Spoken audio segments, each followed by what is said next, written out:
All right, welcome back to the podcast. This is a very special edition in which I am presenting the whole of Into Mohawk Country. Written by Harmen Vanden Bogaert, or Vander Bogaert, you'll see somewhere. He is the founder, the originator of the Bogaert family in the United States, and he has tens of thousands, if not hundreds of thousands, if not a million descendants in the United States, and you might very well be one and not even be aware of it.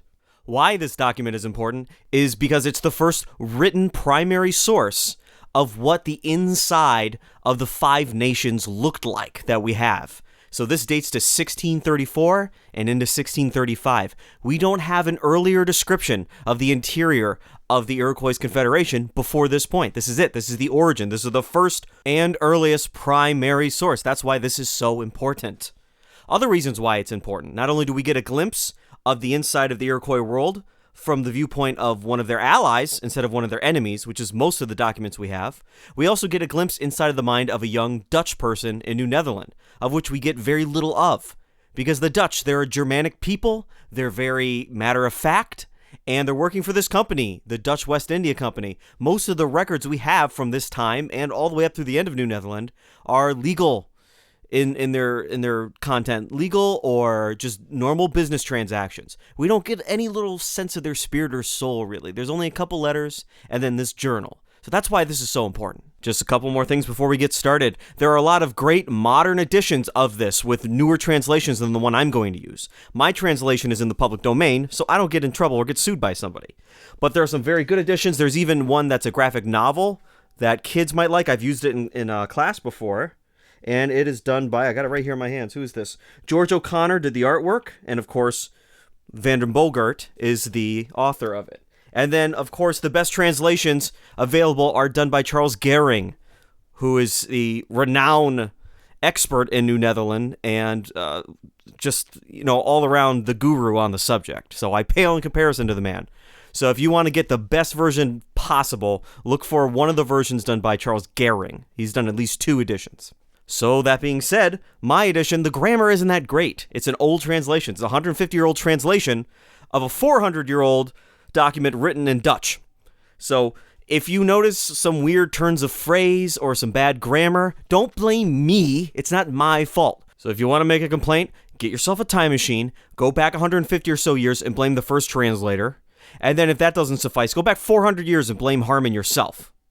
Also, that includes any of the Native American words that I might be messing up. Again, I'm reading them off a 150-year-old document that was written down 400 years ago by a guy who didn't actually know the native languages that well yet. So there's going to be some problems with it. I've also read this document a number of different times from a number of different translators, but I'm still going to read it in such a way as that I'm acting out what's happening, so to speak. Obviously, it was written after every night as he was sitting down by the fire and probably just writing down the little bits of what happened during the day. But I wanted to make it an active style of reading, so sometimes I'm going to stammer over a word, and I just left that in there. So I want you to really hear a character there, and because of that, I added background noises. So sometimes you'll hear village noises, you'll hear them walking through the snow, you'll hear rivers, and you'll hear gunshots, and all sorts of stuff going on. So hopefully that won't be too much of a distraction for you. You can put on your headphones and just kind of live in this world 400 years ago. All right, I'm not going to waste your time any longer. So, for the next 40 minutes or so, or just shy of 40 minutes after I'm done blabbering on here, you will hear uninterrupted The Journey into Mohawk Country by Harmen Vanden Bogaert. And then after this point, there'll be a little bit of commentary from me, if you wish to stick around and listen. Narrative of the Journey into Mohawk and Oneida Country, 1634-1635. Praise the Lord above all, Fort Orange, 1634. December 11th. This journal is kept to record the principal events that happened during the journey to the Mohawk and the Oneidas. First, the reasons why we went on the journey were these: that the Mohawk and the Oneidas very often came to our fort, speaking to the commander Martin Garretson and me, stating there were French Indians in their land, and that they had made a truce with them, so that namely the Mohawk wished to trade for their skins, because the Mohawk Indians wanted to receive just as much for their skins as the French Indians did. So I proposed to Martin Garretson to go and see if this was true, so soon to run counter to their high mightiness, and besides, trade was doing very badly. Therefore, I went as above with Geronimus Delacroix and Willem Tomlinson. May the Lord bless my voyage. We went between 9 and 10 o'clock with 5 Mohawk Indians, mostly northwest above 8 leagues, and arrived at 12:30 in the evening at a hunter's cabin where we slept for the night, near the stream that runs into their land and is named Oyogi. The natives here gave us venison to eat. The land is mostly full of fir trees, and the flat land is abundant. The stream runs through their land, near the Mohawk village, but we could not ascend it on account of the heavy freshet. December 12th. At 3 hours before daylight, we proceeded again, and the natives that went with us would have left us there if I had not noticed. And when we thought of taking our meal, we perceived that their dogs had eaten our meat and our cheese, so we had only dry bread and had to travel on that.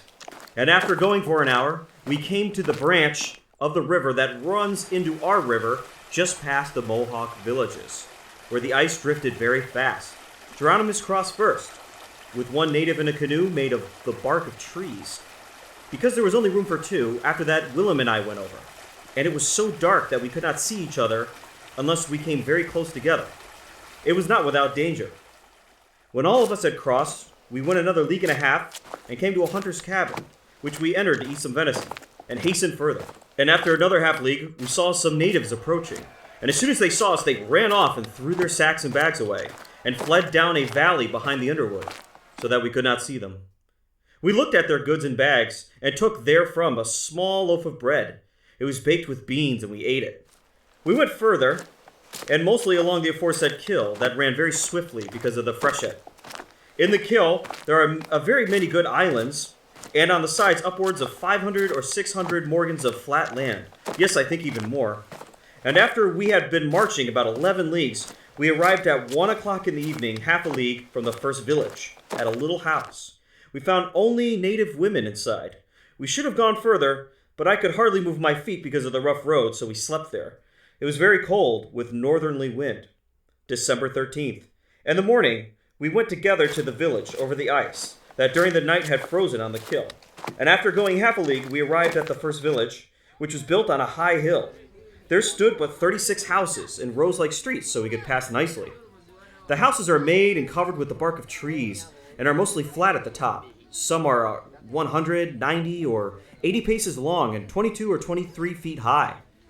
There are some inside doors of hewn boards, furnished with iron hinges. In some houses we saw different kinds of ironwork, iron chains, harrow irons, iron hoops, nails, which they steal when they go forth from here. Most of the people were out hunting deer and bear. The houses were full of corn, which they call ornesti, and we saw maize. Yes, in some of the houses, more than 300 bushels. They make canoes and barrels out of the bark of trees, and sew with bark as well. We had a good many pumpkins cooked and baked, and they called that anasira. None of the chiefs were at home, but the principal chief is named Adrenoche, who lived a quarter of a mile from here in a small house, because a good many of the natives here at the village had died of smallpox. I sent him a message to come and see us, which he did. He came and bade me welcome, and he said that he wanted very much for us to come with him. We should have done so, but when already on the way, another chief called us, and so we went to the village again. This one had a big fire lighted, and a fat haunch of venison cooked, of which we ate.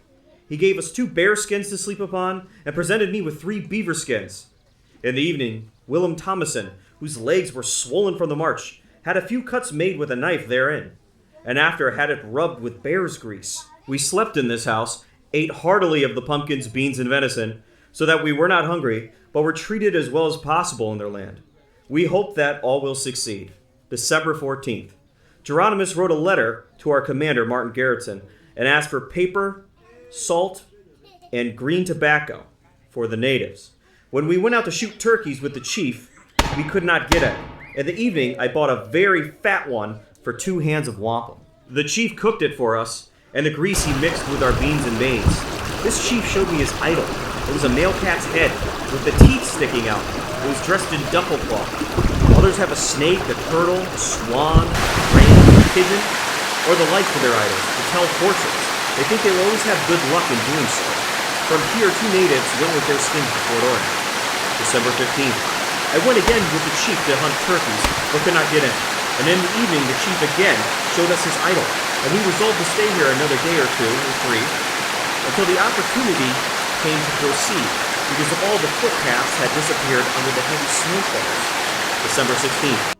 After midday, a famous hunter came here named Sycharis, who wanted very much that we should go with him to his village. He offered to carry our goods and to let us sleep and remain in his house as long as we'd like. And because he offered us so much, I gave him a knife and 2 owls as a present. And to the chief in whose house we had been living, I presented a knife and a pair of scissors. And then we took our departure from this village, named Onekanoka. And after going half a league over the ice, we saw a village with only 6 houses of the name Kanawarodi. We did not enter it because he said it was not worthwhile. And after another half league, we passed again a village where 12 houses stood. It was named Shatsasrosi. These were like the others. He was saying that likewise were not worth entering. And after passing by great stretches of flat land for another league and a half, we came into this village at 2 good hours after dark. I didn't see much besides a good many graves. This village is named Kanagari. It is built on a hill without any palisades or any defense. We found only 7 men at home, besides a party of old women and children. The chiefs of this village are named Tanasaten and Tanawero. They were out hunting. So we slept in the house of Sycharis as he had promised us. And we counted in his house 120 pieces of saleable beaver skins that he had captured with his own dogs. Every day we ate beaver meat here. In this castle are 16 houses, 50, 60, 70, 80 paces long, and one of 16 paces and one of 5 paces, containing a bear to be fattened. It had been in there upwards of 3 years, and it was so tame that it took everything that was given to it to eat. December 17th. Sunday we looked over our goods and found a paper filled with sulfur.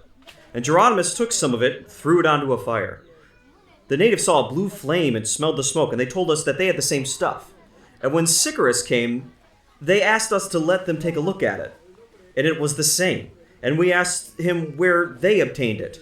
He told us they obtained it from stranger natives, and that they believed it was a good protection from illnesses, but principally for their legs when they were sore from long marching and were very tired. December 18th. 3 women of the Oneidas came here with dried fish and fresh salmon. The latter smelled very bad. They sold each salmon for 1 florin or 2 hands of wampum. They brought also a good quantity of green tobacco to sell, and had been 6 days on the march.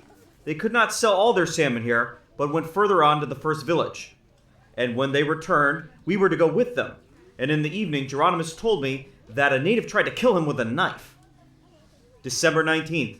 We received a letter from Martin Garretson, dated December 18th. And with it we received paper, salt, tobacco for the natives, and a bottle of brandy, and secured a native that was willing to be our guide to the Oneidas. We gave him half a yard of cloth, 2 axes, 2 knives, and 2 owls. If it had been summer, many of the natives would have gone with us, but as it was winter, they would not leave their land because it snowed very often here up to the height of a man. Today we had a great rainfall, and I gave the guide a pair of shoes. His name was Squahira. December 20th. We took our departure from the second village, and after marching a league, our native, Squahira, came to a stream that we had to pass. The stream ran very fast. Besides, big cakes of ice came drifting along, for the heavy rainfall during yesterday had set the ice drifting. We were in great danger, for if one of us had lost our footing, it could cost us our lives. But God, the Lord, preserved us, and we came through safely. We were wet up to above our waist, and after going another half league, we came thus wet with our clothes, shoes, and stockings frozen to us, to a very high hill, on which stood 32 houses, like the other ones. Some were 100, 90, or 80 paces long. In every house we saw 4, 5, or 6 fireplaces, where cooking went on. A good many natives here were at home, so we were looked at by both the old and the young. Indeed, we could barely pass through. They pushed each other into the fire just to see us, and it was more than midnight before they took their departure. We could not absent ourselves to go to the bathroom. Even then, they crawled around without any feeling of shame. This is the 3rd village, and is named Shanadis. The chief's name is Tiaweri. They lent me this evening a lion skin to cover myself, but in the morning I had more than 100 lice. We ate much venison there. Near this village, there is plenty of flat land, and the wood is full of oak and nut trees. We exchanged here 1 beaver skin for 1 owl. December 21st. We started very early in the morning and thought of going to the fourth village, but after a half league's marching, we came to a village with only 9 houses. Of that, the name is Asquagi. The chief's name is Aquiho, that is the wolf. And here we saw a big stream that our guide did not dare to cross, as the water was over one's head because of the heavy rainfall. So we were obliged to postpone it until the next day. The chief treated us very kindly. He did us much good and gave us plenty to eat. For everything to be found in his houses were at our service. He said often to me that I was his brother and good friend. Yes, he told me even how he had been traveling overland for 30 days, and how he met there an Englishman to learn the language of the Conestoga and to buy the skins. I asked him whether there were any French Indians there with the Oneidas. He said yes, and I felt gratified and had a good hope to reach my aim. They called me here to cure a man that was very sick. December 22nd. When the sun rose, we waded together through the stream. The water was over the knee and so cold that our shoes and stockings in a very short time were frozen and as hard as armor. The natives dared not go through, but went 2 by 2 with a stick hand in hand. And after going half a league, we came to a village named Kawogi. There stood 14 houses and a bear to fatten. We went in and smoked a pipe of tobacco, because an old man who was our guide was very tired. Another old man approached us, who shouted, "Welcome, welcome. You must stop here for the night." But we wanted to be on our march and went forward. I tried to buy the bear, but they would not let it go. Along these roads we saw many trees, much like the savin, with a very thick bark. This village likewise stood on a very high hill, and after going another league, we came into the fourth village by land whereon we saw only a few trees. The name is Te Natogi. There are 55 houses, some 100, others more or fewer paces long. The kill we spoke about before here runs past here, and the course is mostly north by west and south by east. On the other bank of the kill there's also houses, but we did not go in, because they were mostly filled with corn, and the houses in this village are filled with corn and beans. The natives here looked much surprised to see us, and they crowded around us so much that we could hardly pass through, for nearly all of them were at home. After a while, one of the natives came to us and invited us to go with him to his house, and we entered. This village had been surrounded by 3 rows of palisades, but now there were none save 6 or 7 pieces, so thick that it was quite a wonder that these natives should be able to do that. They crowded each other so much they would push each other into the fire just to see us. December 23rd. A man came calling and shouting through some of the houses, but we did not know what it meant. And after a while, Geronimus Delacroix came and told us what this was, that the natives are preparing and arming. I asked them what this was all about, and they said to me, "Nothing, we shall play with one another."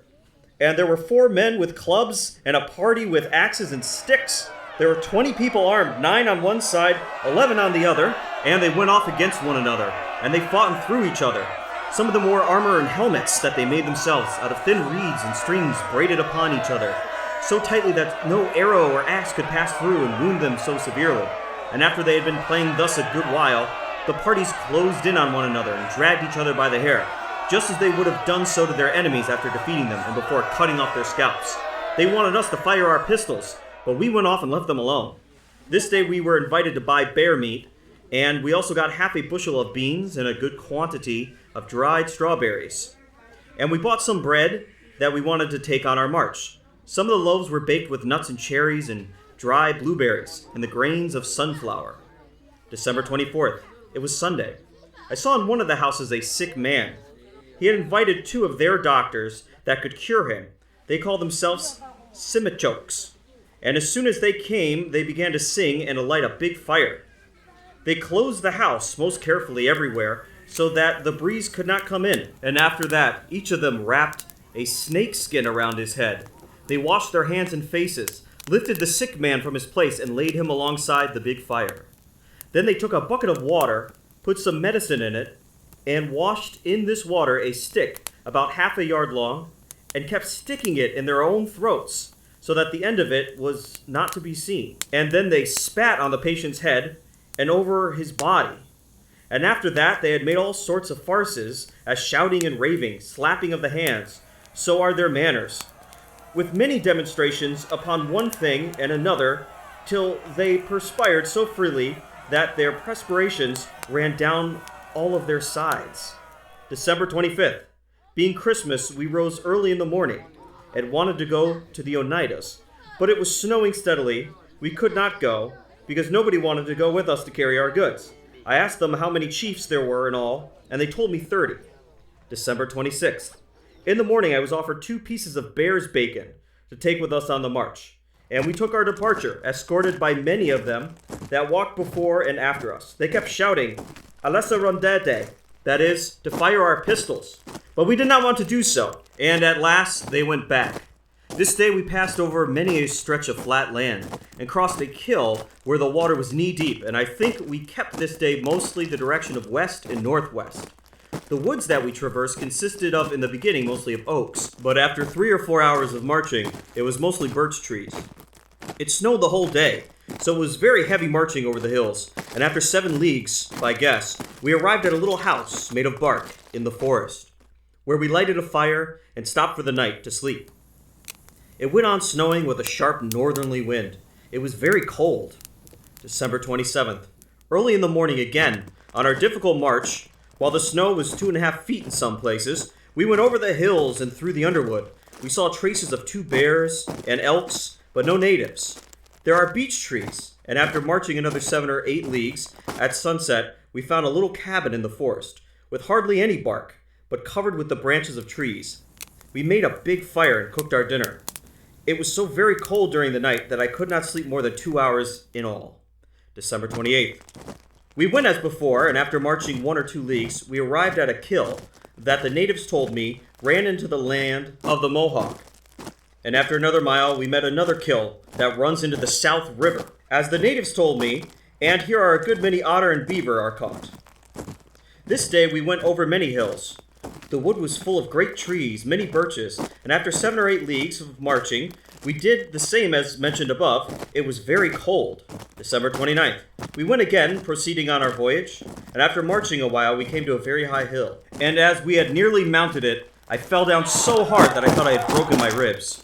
But it was only the handle of my cutlass that was broken. We went through a good deal of flat land, and many oaks, and after another 7 leagues, we found another hut, where we rested ourselves. We made a fire and ate all the food we had, because the natives told us that we were still about 4 leagues distance from the next village. The sun was near setting, as still another of the natives went on to the village to tell them we were coming.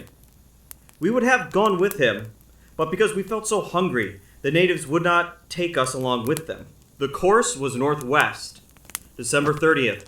Without anything to eat, we went to the Oneida village. And after marching a while, the native showed me the branch of the river that passes by Fort Orange, and past the land of the Mohawks. A woman came to meet us, bringing us baked pumpkins to eat. The road was mostly full of birches and a beautiful land for sowing. Before we reached the village, we saw 3 graves, just like our graves in length and height. Usually, their graves are round. These graves were surrounded by palisades that they had split from trees, and they were closed up so nicely that it was a wonder to see.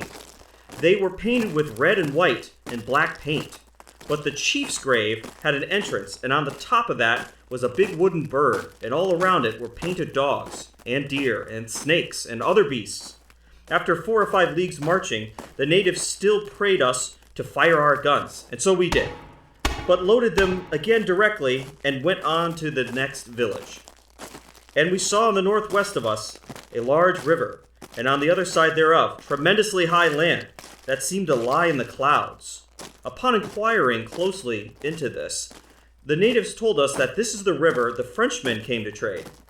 And then we marched confidently to the village, where the natives divided into 2 rows, and so let us pass through them by the gate. The one we went through was 3.5 feet wide, and at the top were standing 3 big wooden images, carved like men, and with them I saw 3 scalps fluttering in the wind that they had taken from their foes as a token of the truth of their victory. This castle has 2 gates, one on the east side and one on the west. On the east side, a scalp was also hanging, but the gate was 1.5 feet smaller than the other one. When we had arrived at the chief's house, I saw there a good many people that I knew, and we were requested to sit down in the chief's place, where he was accustomed to sit, because at this time he was not at home, and we felt cold and were wet and tired. They at once gave us food to eat and made a good fire. The village likewise is situated on a very high hill and surrounded with 2 rows of palisades. It was 767 paces in circumference. There are 66 houses, but much better, higher, and more finished than all the others we saw. A good many houses had wooden fronts that are painted with all sorts of beasts. There they slept mostly on elevated boards, more than any of the other natives. In the afternoon, one of the council came to me, asking the reason of our coming into his land, and what we brought for him as a present. I told him we did not bring any present, but we had only paid him a visit. He told us that we were not worth anything, because we did not bring him a present. Then he told us how the Frenchmen had come here to trade with 6 men and had given them good gifts, because they had been trading on this river with 6 men in the month of August of this year. We saw very good axes to cut underwood, and French shirts, and coats, and razors. And this member of the council said we were scoundrels and not worth anything because we paid not enough for our beaver skins. They told us that the Frenchmen gave 6 hands of wampum for 1 beaver, and all sorts of things more. The natives were pressing closely upon us, so that there was hardly room for us to sit. If they had desired to molest us, we could hardly have been able to defend ourselves. But there was no danger. In this river, here spoken of, often 600, 700, or 800 salmon are caught in a single day. I saw houses where 60, 70, and more dried salmon were hanging. December 31st. On Sunday, the chief of this village came back. His name is Irenaeus, and he came with 1 more man. They told us that they had returned from the French natives, and that some of the natives shouted, Yawa Irenaeus, which meant that they thanked him for having coming back. And I told them that in the night we should fire 3 shots, and he said that that was all right. We questioned them concerning the situation of the places in their village and their names, and how far they are from one another. They showed us with stones and maize grains, and Geronimus then made a chart of it. And we counted all the leagues, how far each place was from the next. The natives told us that on a high land, which we had seen by the lake, there lived men with horns on their heads. And they told us that a good many beavers were caught there too, but they dared not go so far because of the French natives. Therefore they thought best to make peace. We fired 3 shots in the night in honor of the year of our Lord and Redeemer, Jesus Christ. January 1st, 1635. Another native scolded at us. We were scoundrels, as told before, and he looked very angry. Willem Thomason got so excited that tears were running along his cheeks, and the natives, seeing that we were not all contented, asked us what the matter was, and why we looked so disgusted at him. There were in all 46 persons seated near us. If they had intended to do mischief, they easily could have caught us with their hands and killed us without much trouble. When I had listened long enough to the native's chatter, I told him that he was a scoundrel himself, and he began to laugh. Said he was not angry at us, and said, You must not grow so furious, for we are very glad that you came here. And after that, Geronimus gave the chief 2 knives, 2 pairs of scissors, and a few owls and needles that we had with us. And in the evening, the natives suspended a band of wampum, and some other stringed wampum that the chief had brought with him from the French natives as a sign of peace, and that the French natives were to come in confidence to them, and he sang, Hoshine Johoho Shini I Atawachi Ataswahi, after which all the natives shouted 3 times, Netho, Netho, Netho. And after that another band of wampum was suspended, and he sang, Katan, Katan, Katan, Katan. And all the natives shouted as hard as they could, Hi, hi, hi. After long deliberation, they made peace for 4 years, and soon after, everyone returned to his home. January 2nd. The natives came to us and told us that we had better stop another 4 or 5 days. They would provide for all of our needs, and we would be treated nicely. But I told them we could not wait so long. They replied, Send a message to the Onondagas, that is, the village next to theirs. But I told them that they nearly starved us. Then they said that in the future they would look better after us. And twice during the day, we were invited to be their guests and treated to salmon and bear's bacon. January 3rd. Some old men came to us and told us they wanted to be our friends. And they said we need not be afraid. And I replied that we were not afraid. And in the afternoon, the council sat here, in all 24 men. And after consulting for a long while, an old man approached me and laid his hands upon my heart to feel it beat. And then he shouted, we were really not afraid at all. After that, 6 more members of the council came, and after that they presented me with a coat made of beaver skin, and told me they had given it to me because I came here and ought to be very tired. And he pointed to his and my legs, and besides, it is because you have been marching through the snow. And when I took the coat, they shouted 3 times, Netho, Netho, Netho, which means, this is very well. And directly after that, they laid 5 pieces of beaver skins at my feet, and at the same time requesting me that in the future they should receive 4 hands of wampum and 4 handbreadths of cloth for every big beaver skin, because we have gone so far with our skins, and often when we have come to your place, we do not find any cloth or wampum or axes or kettles, or not enough for all of us, and then we have much trouble for nothing, and have to go back over a great distance, carrying our goods back again.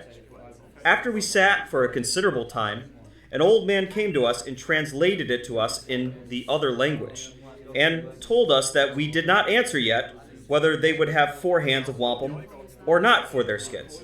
I told him that we had not the power to promise that, but that we should report about it to the chief at the Manhattans, who was our commander, and that I would give them a definitive answer in the spring, and to come myself to their land.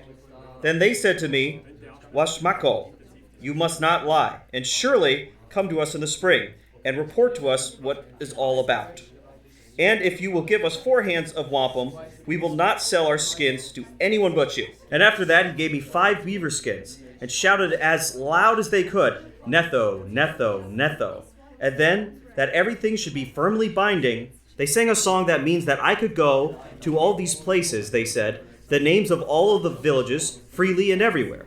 I should be provided with a house, and a fire, and wood, and everything I needed. And if I wanted to go to the Frenchmen, they would guide me there and back. And after that they shouted again, Netho, Netho, Netho. And then they made me a present of another beaver skin, and we ate today bear meat that we were invited to. In this house belonging to the chief, there are 3 or 4 meals a day. And they did not cook in this house, as everything was brought in from other houses in large kettles. For it was the council that took their meals here every day. And whoever then happens to be in the house receives a bowl full of food. For it is the rule here that everyone that comes here has a bowl filled. And if they are short on bowls, they bring them and their spoons with them.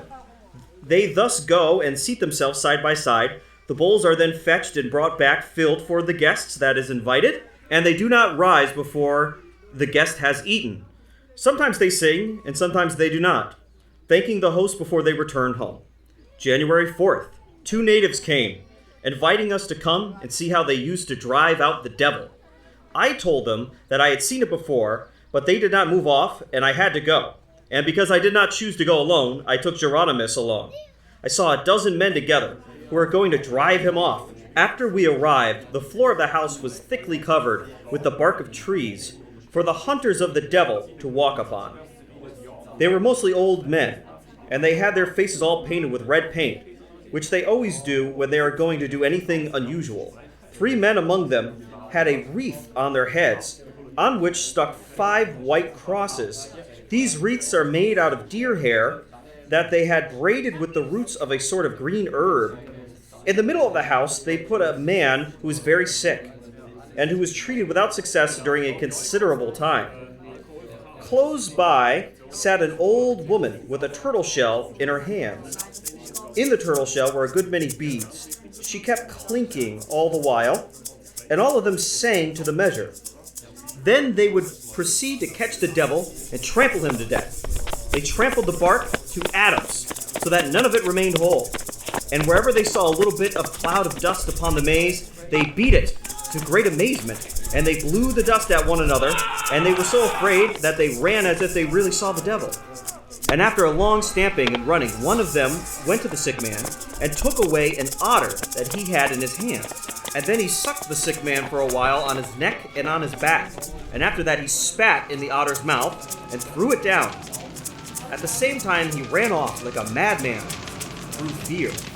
Other men then went to the otter, and then there took a place such foolery that it was quite a wonder to see. Yes, they commenced to throw fire and eat fire, and kept scattering hot ashes and hot coals in such a way that I ran out of the house. Today another beaver skin was presented to me.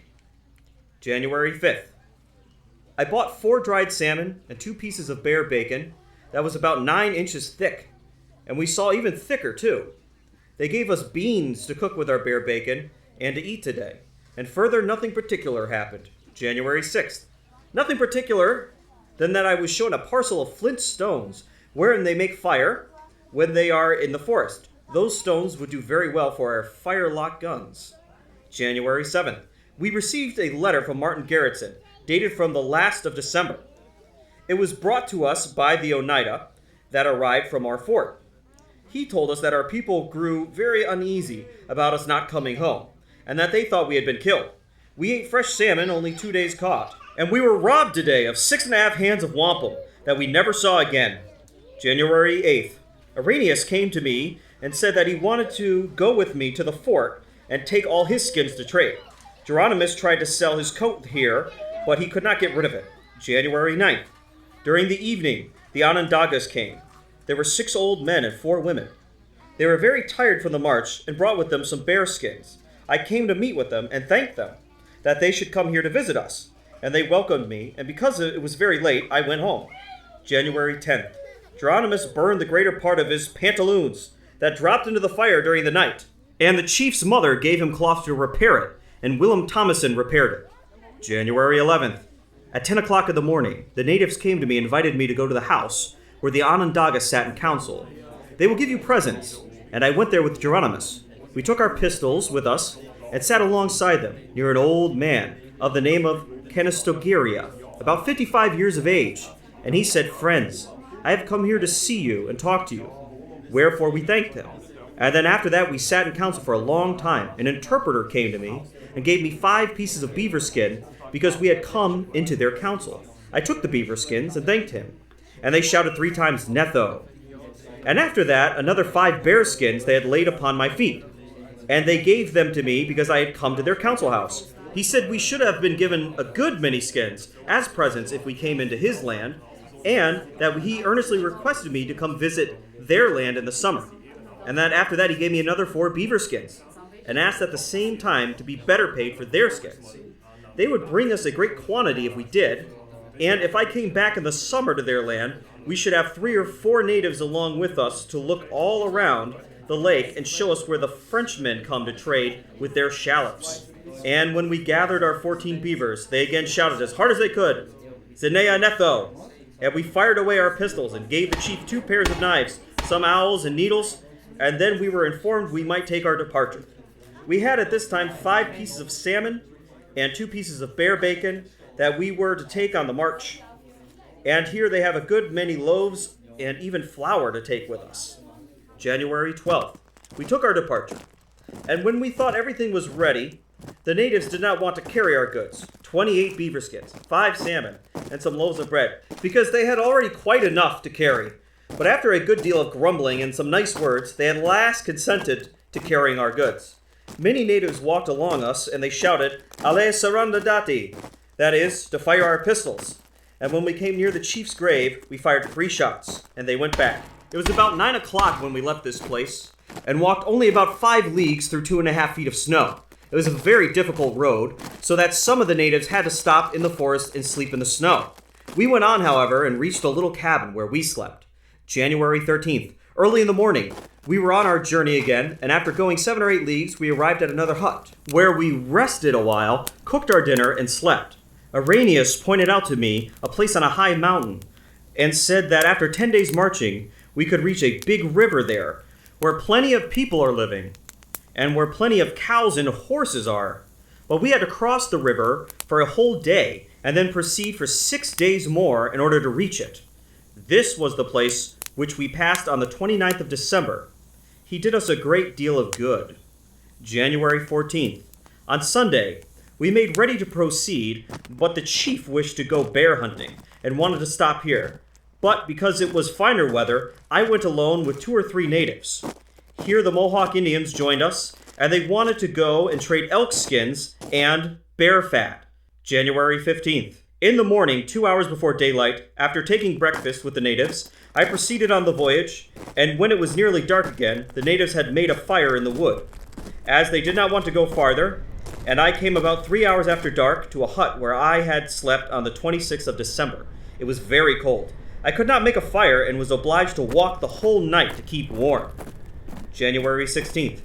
In the morning, 3 hours before dawn, as the moon rose, I searched for the path, which I found at last, and because I marched so quickly, I arrived about 9 o'clock on a very extensive flat land.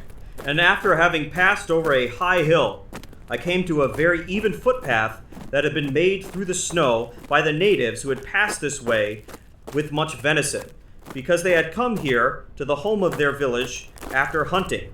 And after about 10 o'clock, I saw the village, and arrived there about 12 o'clock. Upward of 100 people came out to welcome me, and showed me a house where I could go. They gave me a white hare to eat. They cooked it with walnuts, and put it on a piece of wheaten bread that a native had got from Fort Orange on the 15th of this month, and had brought here with him. In the evening, more than 40 fathoms of wampum were divided among them, as the last will of the natives that had died of smallpox. It was divided in the presence of the chief and the nearest friends, as is their custom. And in the evening, the natives gave me 2 bearskins to cover me, and they brought rushes to lay under my head. And they told us that our kinsmen wanted very much that we would come back. January 17th. Geronimus and Thomason, with some natives, joined us at this village. And they were still all right. And in the evening, I saw another 100 fathoms of wampum divided between and among the chiefs and the friends of the nearest of blood. January 18th. We went again to this village. I should say from this village on our route in order to hasten home. In some of the houses, we saw more than 40 or 50 deer cut in quarters and dried. They gave us very little of it to eat. After marching half a league, we passed through the village of Korogi, and after another half league, we came to the village of Oswagi. The chief, Akawaho, received us well, and he waited here for another chief, Arrhenius, whom we had left in the village of T. Natogi. January 19th. We went as fast as we could in the morning, proceeding on the march, and after going half a league, we arrived at the third village, named Shanadisi, and I looked around in some of the houses as to whether there were any skins. I met 9 Onondagas there with skins, and I was told to go to the second village. Tonawero was at home, who welcomed us at once. And he gave us a very fat piece of venison, and we cooked it. And when we were sitting at dinner, we received a letter from Martin Garretson, brought to us by a native that had came in search of us. And it was dated January 18th. We resolved to proceed at once to the first village and to depart on the morrow for Fort Orange. And a good 3 hours before sunset, we arrived at the first village. We had bread baked for us again, and we packed 3 beavers that we had received from the chief when we had first come here. We slept here for the night, and we ate here. January 20th. In the morning before daylight, Geronimus sold his coat for 4 beaver skins that he sold to an old man. We set forth an hour before daylight, and after marching, by best guess, 2 leagues, the natives pointed to a high mountain where their village stood for 9 years before. They had been driven out by the Mohegans, and after that time, they did not want to live there. After marching 7 or 8 leagues, we found that the hunter's cabin had been burned, so we were obliged to sleep under the blue sky. January 21st. We proceeded early in the morning, and after a long march, we took a wrong path. That was the most walked upon, but the natives knew the paths better than we did, and they returned with us. And after 11 leagues marching, we arrived, the Lord be praised and thanked, at Fort Orange, January 21st, in the year of our Lord, 1635. Thank you for listening to almost 40 minutes of Into Mohawk Country. And now I got a couple things to confess to you people. I lied about a couple of the details in the book as I read it. So there's a few words that I switched around, either to make it a little more modern to our sensibilities, or to make it more understandable to you, or more accurate. So the first and the biggest thing that I did is that anytime you heard the word native in the last 40 minutes or so, the actual written word translates as savage. Now, why did I make this change? Well, I think you could think of a couple reasons, and I'm sure they're all right. So first of all, I wanted Harmen, at least for this amount of time before I ruined it on you, to be a protagonist for you. I wanted you to be able to identify with the character and get into his shoes. And if he's going around calling people savages, you might not be so easy to do that. So I did that for that first reason. The second reason I did it is I don't believe that the word savage had the same connotation then as it does now. If I were to tell you that you were going to walk into an unknown territory that was just full of savages, literally everyone there is a savage, would you do that? Would you go there? Just you and two of your buddies? Yes, you would have a musket and a pistol, but other than that, you're just on your own. Would you do that? Would you have guides who were savages? Would you eat with savages? Would you sleep around savages? The modern notion of what a savage is. This is why I think that whatever the word savage meant in the 17th century, it doesn't quite mean the same thing now. Now, I'm going to postulate that what a savage meant in the 16th century was a native person who was not a Christian. Now, today, if we were going to define the same person, a native person who's not a Christian, we might just use the term native. And so that's why I use the term, because I actually think it's more closely related to what Harmen actually meant. So I switched savage for native. So sue me. There you go. The second thing I changed is anytime you see the word Mohawk, well, they knew who the Mohawks were. That was fine. But as far as the Dutch knew and the English knew at this time, the other nations in the Iroquois Confederacy, they just called them all Senecas, or some form of the word Seneca. They didn't really differentiate between those tribes yet. How could they? The Mohawk controlled the eastern door and all the contact between them. So in the original manuscript, it says, oh, we're going to go see a Seneca village. We're going to go see the Senecas. In reality, they're probably ending up in an Oneida village. And of course, they walk all the way through Mohawk territory, end up in an Oneida village, and then they find their way back. So that's the second thing I did. Are you ready for another kind of lie? It's kind of a lie. The authorship of the text. So every edition you see now, and this recording right here, it's going to say this was written by Harmen van den Bogaert, or Harmen van der Bogaert. Any form of that. In reality, we weren't sure who wrote this. There was no name on it. There is no name on the original manuscript. And in fact, the first translation guesses other people as the author. One famous example is Arent van Curler, or Van Curler, depending on where you're from, how you say that name, the famous founder of Schenectady, New York. But as a scholar many years ago now, Van Leer, very famous, he's the guy who does a lot of these translations. He was the Charles Gehring of his time, really. Van Leer points out, well, Arent van Curler wasn't in New Netherland at the time. He wasn't there yet. It can't possibly be him. And so scholars have kind of weeded through all the evidence to try to find out who is the actual author of this document, because there's no name on it, like I said. Well, we know they worked at Fort Orange. Fort Orange is a very small fort.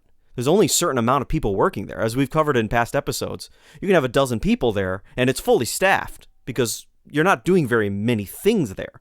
You're keeping stores, you're doing deals with the Native Americans for beaver pelts, and you're shipping them downstream. So through process of elimination, many scholars have concluded that it's Harmen. It's going to be Harmen. Now, there are some internal clues that people have pointed out.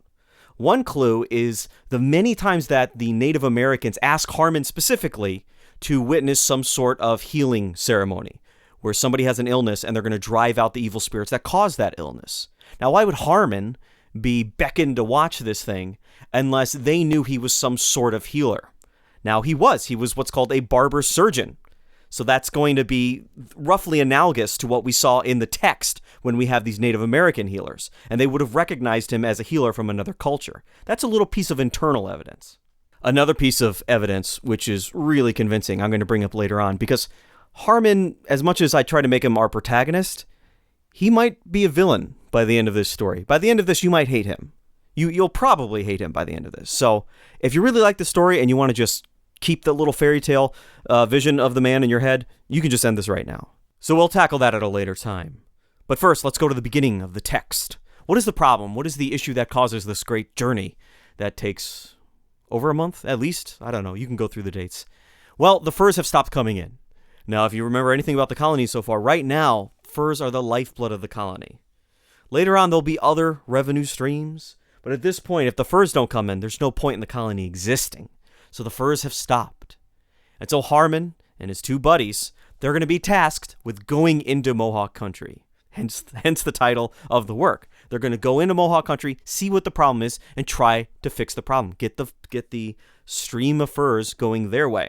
Now, the rumor right off the bat is that the French Indians are in Iroquois territory, making treaties and agreements with the Mohawk and the other Iroquois people, and they are funneling those furs up into New France, to the French. Now, that term French Indians, I brought it up several times, and I didn't replace it with anything, because you're going to need to know what that term means in the future at some point, especially if you follow this podcast. So when you hear French Indians, that's not somebody who's half French, half Native American, or somebody who's French, and it's nothing like that. All a French Indian is, in a colonial context when you hear it, is a Native American allied with the French. That's all it is. They're not French. They're Native American, but their allegiance is toward France and not the Dutch or the English or the Spanish. That's it. So when you're a French Indian, they're Native Americans, but they're friends with the French. So I got that terminology out of the way. So now they're going to go into Mohawk country. Now, why is this so significant? Well, we just go, well, that's just central and western New York. Big deal, big whoop. What are they going to see? That's not a great adventure. Well, at the time, most of what is now New York State was blank on the maps. We have a lot of detail of what the Hudson River looked like on European maps, but as far as what the middle of the Iroquois Confederacy looked like, blank. There's nothing there. There was a very early trader many years before Harmen who went through that territory and gave us some record of it, but we have no account, and that's why this is our first primary source. So there's the foggiest notion of the eastern limit of this stuff, but once Harmen goes 2 or 3 days in, we're in uncharted territories, literally uncharted. There are no charts of this territory. So could you imagine that? I try to tell this to my students, and they can't get the foggiest notion of it. Before GPS, before everything else, imagine you're walking square off all the known maps of the world. The GPS is off. It doesn't exist yet. The map is off because you just literally stepped off the edge of it. Imagine being completely in the unknown, as far as you know, just out there. That's a feeling that we really can't have in today's world. We kind of always know where we are. And even if we get lost for a little bit, you have a general idea of where you are. You know what county you're in or what state you're in. Nope, they're going to be off the grid. I can't even imagine that feeling. Maybe you can. The best analogy we might have for that feeling, and I'm thinking this might work. Did you ever wake up and you don't know where you are for like a second and a half? That is probably the feeling you would live in when you walked off the known maps of the world. That's probably as close as we could ever get to feeling that. And we know Harmen probably didn't have a map because he has guides, which you would probably need because you're going into the territory of another sovereign nation. But also, him and his partners take a lot of time and make their own maps. Remember, at one point in the text, they're asking, well, where's this village in relation to this village? And they started drawing it out. So Harmen's literally making the map. He's making the Google Earth as he's discovering it. So that's a little bit of internal evidence that he didn't have any map going into this. And now Harmen and his buddies go off into the wilderness with Mohawk guides. And if you notice, they're on trails. They're walking through ice and snow and whatnot, but they're on trails. The Native Americans had already established trails long, long ago. A lot of those trails today are the major interstates and highways in New York State. Many people have tried to outline where exactly Harmen went on today's map of New York State. And, he's going east-west. Just think about the New York State Thruway after Albany, going towards Buffalo. Somewhere along that way, they're roughly going to run parallel to one another. Now, if you notice, when they get to the first couple villages, the people there are obviously curious about these white people showing up. They're going to look very strange and different, have weird customs, smell different, and everything else. But they're not quite as surprised as people later on in our story. And that's because they're right on the edge. They're going to be the final link in that fur trade to the Dutch. They've seen Dutch people before. They've seen traders. They know generally what they look like, what's going on. They know about firearms. If you notice in the first couple villages, nobody's like, hey, fire your guns. But when we get deep into Iroquois territory, there's a more internal evidence that there really haven't been a lot of white people in this area. Because when they show up in some of these villages, people are crowding around them and pushing each other into fireplaces just to get through to see these people because they looked like freaks compared to everything they'd seen before. Now, in today's world, we're kind of desensitized to variety, basically, just the idea of variety. We have everything.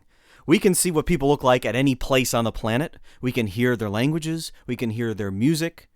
And so sounds and shapes and colors and smells, everything, we know everything. We have access to everything. Nothing really surprises us.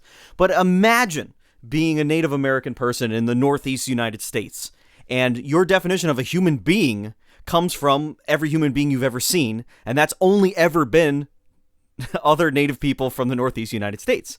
And then all of a sudden, somebody shows up from Europe, 100% European, and everything on them is European. You've never seen stuff like that before. And it doesn't even have to be this combination. Have a Aborigine from Australia show up. Have even somebody from Mesoamerica show up. Your mind would be blown. Imagine somebody walking into a room, and now you literally have to rewrite your definition of what human beings could look like. Imagine that today, right now. Guy walks in the room, purple skin. Purple skin and hair made out of snakes. Like, your mind is blown. And so these white people from the Netherlands show up, and they're just the most bizarre thing these people have ever seen. And that's how you know we're getting into the part of the Iroquois Confederacy that hasn't seen French traders yet, hasn't seen the Dutch before, hasn't seen the English, because white people might as well be aliens. Furthermore, they have a fascination with guns because they have nothing like that. And so they want these guys to shoot off their guns because you get smoke and you get sound and you get lightning shooting out of the end or fire shooting out of the end. It's cool. Shooting guns can be fun.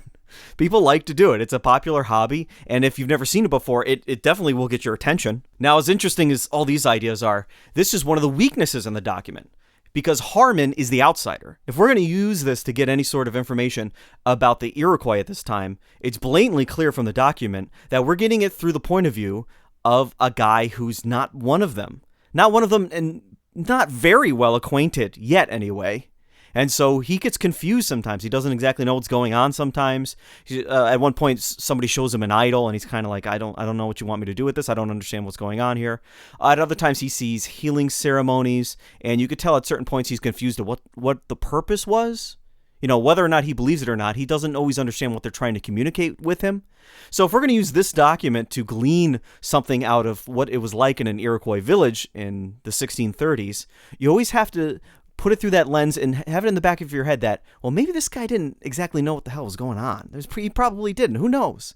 He might be wrong about some things. Least of which is that he called the Oneidas the Senecas. We now know that's wrong. So you, sitting at home, having listened to a couple of episodes of this, might have actually had more knowledge of the people we're talking about than Harmen himself, who lived there and lived among them for a while. This also proves that chain that Iroquois today talk about, they talk about making a bond and a chain with the Dutch, and that carried over to the English. As a lot of scholars have pointed out, that chain wasn't that strong. These people do not know each other. It's blatantly clear. And once you get past the first villages, they don't understand each other's manners really at all. So as we mentioned before in a previous episode, the Iroquois concluded very fast that we're going to make a deal with the Dutch here because we need supplies and they're okay. But the Dutch are so unmannered. They don't understand clan systems. They don't understand the gift-giving traditions. They don't understand brotherhood, family relations, nothing. So as much as they are a chain in the link of the Five Nations, they're not a full member. And this document makes it blatantly clear. So one thing that we see a lot is in Native American traditions, when you're trading with one another, it's not just a transaction of goods. It's also confirming or reconfirming a relationship, a peaceful relationship, a relationship of mutual assistance if need be. Now we see once we get past the first couple villages, Harmen shows up and he doesn't have gifts to give out. The easternmost Mohawk, they understood. There's documents calling the Dutch children, basically, in their manners and understanding of how to be an adult in the Iroquois world. But once you get past that, the people are upset. They're like, what do you mean you don't have gifts for us? You're an adult. This is what you do. If you're going to go to somebody else's village, somebody else's nation, you got to bring them something. You got to bring a door gift here. Come on. What's going on here? And so we see this conflict here where they enter villages and the chief is like, hey, what do you got for me? And they're like, oh, we don't have anything. And then the chief's like, well, get out of here. You're worthless to me. What are you doing? Okay. Again, so the manners are not understood. That link in that chain is not that strong, at least not yet. But eventually in going west, they come upon a village where they know exactly what's going on. Why is the trade being redirected and where is it going? So what they learn, what Harmen and his buddies learn, is that the French Indians have come down basically through the Adirondacks or through what's now Toronto, where the Huron lived, and they've made a deal with the Five Nations. And the French are offering more compensation for the Iroquois beaver pelts. At this point, Harmen starts a negotiation. They go back and forth. Well, okay, we can, what is it going to take to get the trade to go this way towards us? And so they go, oh, well, we want a certain amount of this, we want a certain amount of that. And they start to come to a deal. And the Native Americans realize, well, we didn't really have a firm handshake on this deal, so to speak. And then Harmen actually has to admit to him at a certain point, well, I don't actually have the authority to authorize this deal. This seems to be a major flaw in the entire thing, is that they sent these guys out on this mission, and they didn't actually give them the authority to come up with amounts and deals and whatnot. But they come to some sort of temporary understanding that would be reaffirmed by the Director General, because they mentioned the island of Manhattan. So it's got to go beyond Fort Orange and has to go to the Director General of the colony. And so they're satisfied with that, and they start heading back home. The mission is accomplished. Now, with all this back and forth, you might lose track of what we're doing here. The colony has just been saved. It sounds so mild, okay? We didn't need to shoot anybody. We didn't need to go to war. There was no scheming, no spying. But a deal was made in trust with one another, and now the colony is saved. So our history can keep going forward now. The colony of New Netherland survives, and it helps shape everything that is around where I live today and the history leading up to this point in time. So that was just a very short commentary. I hope I didn't bore you with it. Just kind of outlining any little rough edges around the actual document itself that might have been confusing, and to reveal all the things I lied to you about. So this next part here, you might not like. I'm going to ruin this guy for you, Harmen Vander Bogaert. I'm going to ruin him for you. So if you're a descendant of his, or if you really like the book and you just want to keep this image of him in your head, just turn this podcast off now. Go to Apple Podcasts, leave a 5-star review, and then just turn it off, because now I'm going to ruin everything, because that's what I'm all about. So, a little background information on Harmen. So, Harmen is a barber surgeon. Now, at that time, that meant a couple years of university. So this person was college educated and had somewhere between what we would call like an associate's degree and a bachelor's degree in terms of time in the university. So somewhere between 2 and 4 years will get you there, and you become a barber surgeon. Now today we differentiate our jobs. We have surgeons, we have barbers, we have doctors, we have hairstylists, we got people who can cut your nails and style them. The barber surgeon was an all-encompassing healthcare guy. All right, because this is a more primitive time. Jobs aren't so broken up at the time. The barber surgeon, get everything done. It's similar to a modern day vet, where you can go to a vet and have almost anything done to an animal or for an animal. It's like that. It's a one-stop shop place, the barber surgeon. And we know he had completed this time at university and became a barber surgeon before the age of 18, because he shows up in 1630 in New Netherland. He's 18 years old, and he's already a hired barber surgeon for the company. He's going to work on the island of Manhattan, New Amsterdam. He's also going to work at Fort Orange. That's where we see him here. When the journey begins, he's probably about 22 years old. And this would explain a couple things about him. So he has that adventurous spirit. He's young and healthy and strong, and he's a barber surgeon himself. He's the perfect candidate to go out and explore. He's also, we know he's literate, right? Because he's a barber surgeon. He's educated. So that lends credibility to the theory that this is the guy who wrote the book, because a lot of people at this time were not literate. So he was a young man, and you can kind of sense it in the reading, even though he's trying to make some official document for the company. One thing that I picked up on after reading it 2 or 3 different times is that he can be led onto little detours by groups of Native women. If you notice, when Native women show up, they find a reason to delay, or they go somewhere they weren't supposed to go, and then they find their way back. So there's nothing explicit in there or any sense that he was flirting or anything like that. But he's a young 22-year-old man in a colony, which we haven't talked about this, by the way, in a colony that has basically no women at the time. Very few women. And if there are women there, they're already married and part of a family. So here's a young 22-year-old man who really hasn't seen a lot of women in a while. And all of a sudden, there's these native villages full of women.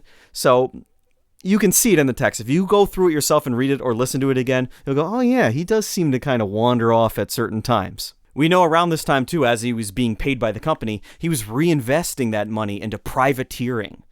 Now, you probably know what privateering is. It's basically pirating that's being sanctioned by one country or another. And at this point, the Dutch would be privateering, so pillaging and taking over ships in the Caribbean from mostly the Spanish, but also the Portuguese. And privateering, as violent and crazy as it seems to us today, that would be like investing in a startup. That would be a similar idea of risk, where it's high risk, high reward, right? So you're going to invest in this outfit of 3 or 4 ships, and they're going to go down and pillage in the Caribbean and hopefully sink more ships than they sink and get a whole bunch of gold and silver to their name. So Harmen was smart. He was a risk taker, as we see with his investing and his journey. And he reinvested everything he made, and he's going to start a family. And we know that after he writes this down, all right, so just imagine a couple years go by, he does meet a woman, and they start a family. He has 4 kids. The descendants of those children are, I don't know, many tens of thousands, maybe hundreds of thousands, like I said before. I don't know the exact number, but it's a lot of people. But it's at this point where I ruin your image of the man, of little old Harmen here. All right, so years have gone by. We're in the 1640s now. And now we're going to get into some legal records, some letters written back and forth across the ocean. We know that he settled down, had his family, whatnot. Now there's an incident. Harmen is caught having a homosexual relationship with an African American.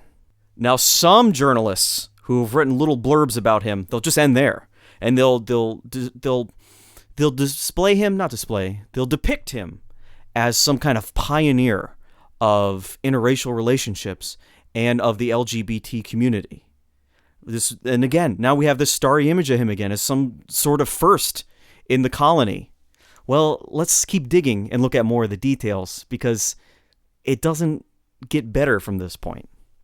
It turns out that the African-American male was named Tobias, and Tobias was a slave. Now, some sources mention that.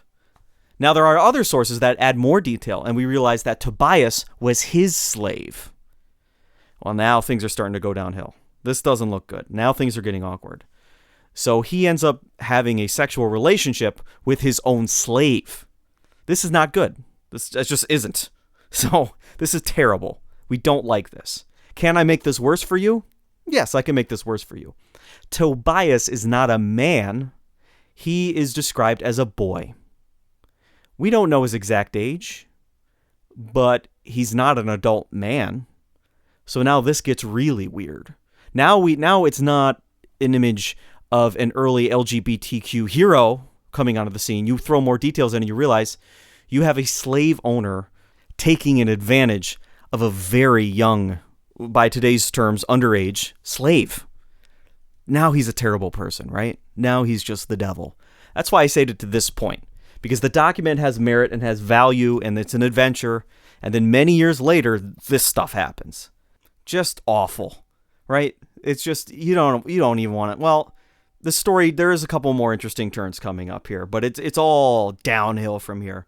So he's arrested, and the sentence for doing such a thing, not having a slave, because they were fine with that, which we'll get to, but for doing a homosexual act like that, the sentence is usually death, although the Dutch found ways around that. But if he were in, let's say, the colony of Massachusetts at this time, certainly the sentence would be death.